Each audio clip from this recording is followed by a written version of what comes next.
eng kichigi bittasini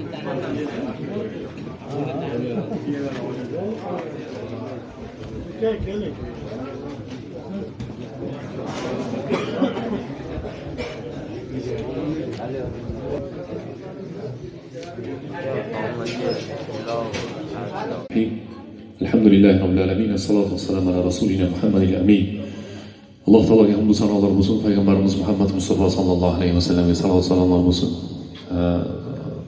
Kelgan mehmonlar bütün cemaat qadamiga Alloh savob bersin. Qur'on hayiti mo'min musulmonlarga Peygamberimiz sallallohu alayhi ve sellem Madinaga kelganlarida aytdilarki, shu ahli Madinaning boshqa bayramlari bor ekan, Alloh taolo sizlarga ikkita bayramni almashtirib berdi dedi. Yani hadisda aytdilarki, Alloh taolo sizlarga undan ko'ra yaxshi ikkita bayramni almashtirib berdi dedi. E'tiqodiy bayramimiz ikkita faqatgina. Ana o bayram bittasi Idul Fitr deyiladi. Ramazon oyi nihoyasiga yetganidan so'ng u bir kunlik bo'ladi. Dalili Shavvolning ro'zasi hayitning ertasi boshlanaveradi. 6 kunlik Shavvolning ro'zasi hayitning ertasi boshlanganligi uchun Ramazondagi fitr hayiti bir kun bo'lib hisoblanadi. Idul Azho deydi, qurbonlik. Faqaddama qurbanan degan Alloh taolo Qur'oni Karimda. Odam alayhissalomda ikkita bolasi qurbonlikni taqdim qildi deyapti, qurbonlik qildi deyapti. Alloh taologa yaqinlashdi degan ma'no. Bu 3 kun bo'ladi. Mana shu bu yilgi qurbon hayitimiz Xudo xolasa Arafa kunimiz payshanbaga to'g'ri kelayotgan bo'lsa 5-iyun, qurbon hayitimiz 6-iyun juma kunga to'g'ri kelayotgan ekan. Demak, menga biror telefonda xat yozib qo'ygan ekan, juma kunga hayitga to'g'ri kelsaymish, shu $3 bergan odamni o'sha kuni yarashib olsa bo'ladi ekan. Bu jumaga qachonki hayit to'g'ri kelsa, o'zi bu yerda adashish bor ekan. Nimagaki Arafaga juma to'g'ri kelsa deganda aslida. Shart emasmi? Arafaga juma to'g'ri kelsa degan o'zi aslida.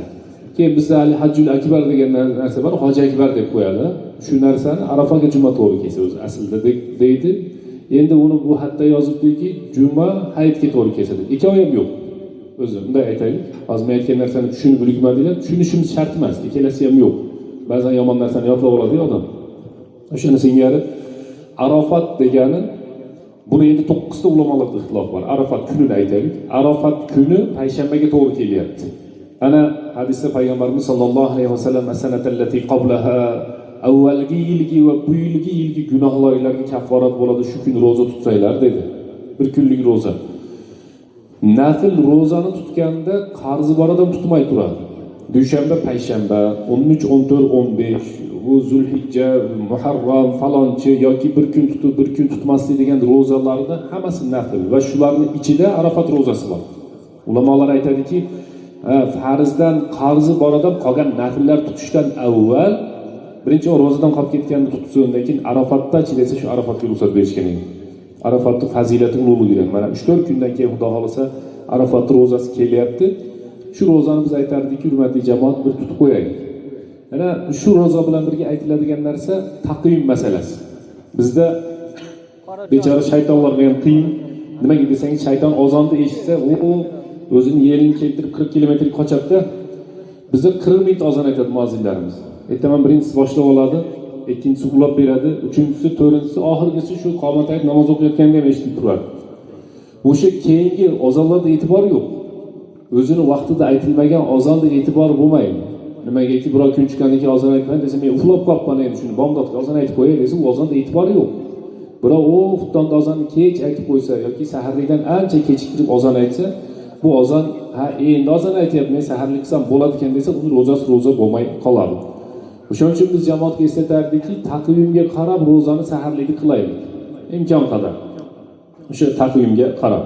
Endi shomda uncha ixtilof bo'lmaydi, shu bomdodda bo'lyapti. Hammamiz nimamiz haligi ixtilofimiz. Ana ertasi kuni biz o'sha kuni nimani tutdik, ro'zani tutdik, iftorlikni qildik. Ertasi kuni qurbonlik so'yamiz. Misr xalqining bir qiziq fe'li bor. Shu nimaga hayitga ketayotib so'yib qo'yadi ba'zilar. Payg'ambarimiz sollallohu alayhi vasallam namozdan oldin qilingan qurbonlik emas, ehson dedilar. Namozdan keyingi qurbonlik dedilar.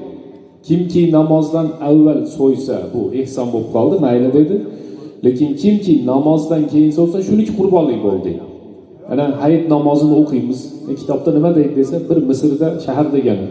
Bir shaharda hayit namozi o'qilsa, namozdan kelib so'yinglar. Qaysidir joyda hayit namozi o'qilmasa, faqduru o'shani o'lchab bilinglar. Hayitni vaqti chiqqandan keyin so'yinglar degan. Al-muhim hayit namozidan keyin so'yinglar degan. Ana shu yerda ham yana bir kishigacha so'rayaptiki, "Domla juma kuniga to'g'ri kelib qopti. Xo'p, juma kuniga to'g'ri kelsa nima bo'ldi? Juma kuni aqiqa ham qo'ydi ham jumagacha so'ysa bo'lmaydi" degan. Ya buni zarari yo'q. U yerdagi bo'lmaydi degani harom degani emas. Va u yerdagi bo'lmaydi degani qabul bo'lmaydi degani emas. Shu haligi jumadan avvora bo'lib qolmasin, qo'y so'yib o'tirib uyda xutbani namozni o'tkazib yubormasin deganlar so'z. Endi hozir ertamanimiz soat 7 da mana fatvo chiqibdi, 7:30 da o'qilsin deb. Nimagacha? Peshingacha soat 2 gacha ancha vaqt bor. Keyin ona biz tarafda bitta qassob bor, necha mingta qo'y so'ysam 11 mingta so'yaman deydi. So'yib, terisini ajratib, ichini ajratib, hamma yo'q qilib osib qo'ygani 11 minut vaqt ketadi. Shunaqa professional bo'lib ketibdi. O'shuning uchun jumagacha so'ydirsa bo'laveradi. Ertaman hayitda o'qib keldinglar, jumagacha vaqtimiz bormi? Qo'yni so'ydirib qo'yaveramiz. Nimalar so'yamiz? Alloh Qur'oni Karimda samaniyat azvoj dedi. 8 juft. O'zi asli 4 ta. Bizda mashhur bo'lgani qo'y. Qo'yni erkak urg'achisi. Echkiniki ham shunday. Qoramol deydi kitobda, o'sha sigir bilan buqa. Va oxirgisi tuya. Bizning yurtlarda bu nima qilmaydi? Tuya so'yilmaydi. So'ysa bo'laradi o'zi aslida. Tuya so'ymaydi bizda. Hozir endi buqa so'yishlik ham ancha-muncha nima bo'lyapti? Mana shu bir 7 ta odam sherik bo'lsa bo'ladi. Oxirgisi bu. 6 ta, 5 ta, 4 ta, 3 ta, 2 ta, bitta odam. Bitta odam bitta buqalarni yoki boshqa qil deganda bitta odam. Birdan 7 gacha. Shofiyda. Bizda nima? Bizda yo'q. Mana bu so'yiladigan narsalar. O bizda qo'y so'yadi ko'proq. Qo'y bolajonlar. Necha jil turinglar. O'sha yerdan jil olinglar-da. Bu bizga yaxshi eshitilyapti. Az tugay deb qo'ying, sabr turinglar. Qo'yning sifati bor ekan, hurmatli jamoat.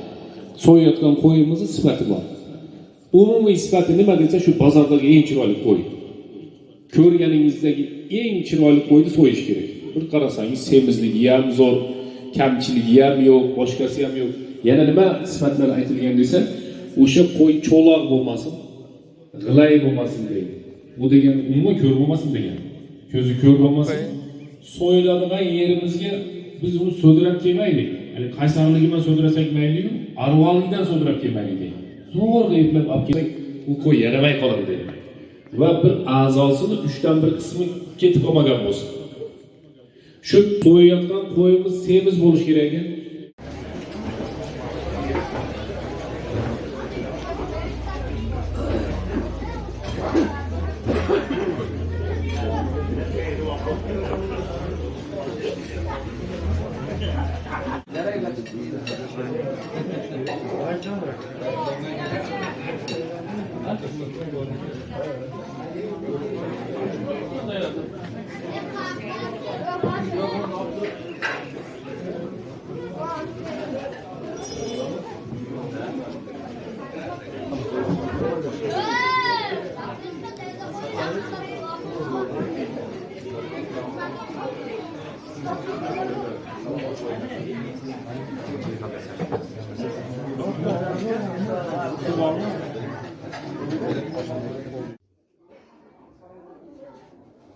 Subhanalloh.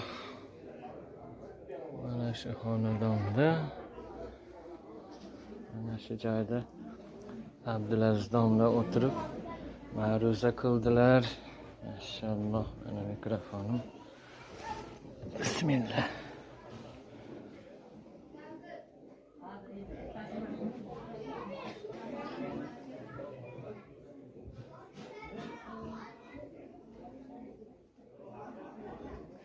Elhamdülillah.